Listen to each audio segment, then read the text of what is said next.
Бүгін сіздермен осындай дебат ойында қауышқанымызға өте қуаныштымыз.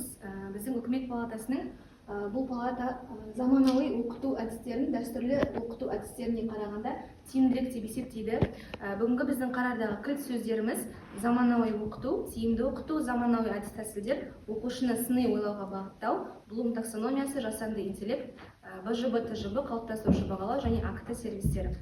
Жалпы жаңартылған оқу бағдарламасы біздің Қазақстан Республикасында 2017 жылдан бастап енгізілген болатын, сол кездегі министрмен. 2017-тен бері біршама жылдың көлемі өткендіктен біз осы жаңартылған оқу бағдарламасының нәтижелерін қазіргі күннің өзінде көріп жатырмыз. Дәстүрлі оқу жүйесі ол бұрыннан бері қалыптасып келе жатқан нәрсе, ал жаңартылған оқу бағдарламасы білім беру жүйесіне енгізілген өте үлкен өзгеріс, өте үлкен тың жаңалық болды деп айта аламыз. Оның себебін қазір біз дәстүрлі және жаңартылған оқу бағдарламасының айырмашылықтары мен артықшылықтарына тоқталып өтетін болсақ, жаңартылған оқу бағдарламасы неліктен дәстүрлі оқу бағдарламасына қарағанда тиімдірек? Бұл жерде енді білесіздер, барлығын сабақ процесінде бір сабақтың өзі ең басты екі кейіпкер, ол мұғалім мен оқушы. Мұғалім мен оқушының рөлдері жаңартылған оқу бағдарламасында қалай өзгерді?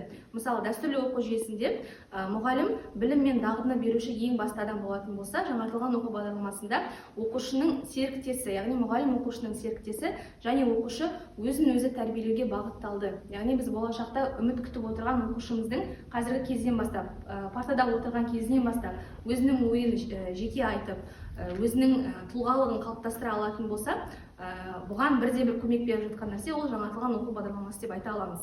Және тапсырмалар, мысалы, тапсырмаларды мұғалім дәстүрлі оқу жүйесінде өзі барлығын дайындап алып келеді, оқушыға шайнап аузына салып береді. Ал жаңартылған оқу бағдарламасында тапсырмаларды еркін іздеу жағдайы туындап тұр. Қазір кезегі оқулықтардың барлығына қарайтын болсаңыздар, оның ішіндегі тапсырмалардың көпшілігі қай пәнді алатын болсақ та, оқушының жеке ізденуіне бағытталған. Яғни оқушы дайын ақпаратты ғана алып, соны оқып, келіп мазмұнын айтып бермейді, ол өзі ізденеді жаңартылған оқу бағдарламасы бойынша. Сондай-ақ тапсырмалар тікелей мұғалімнің нұсқауы бойынша ғана орындалатын бұрынғы дәстүрлі жүйеде. Ал қазіргі кезде оқушы мұғалімнің нұсқауынсыз, мұғалім бұл жерде тек көмектесуші ғана тұлға болып тұрады, өз еркімен орындап үйренеді.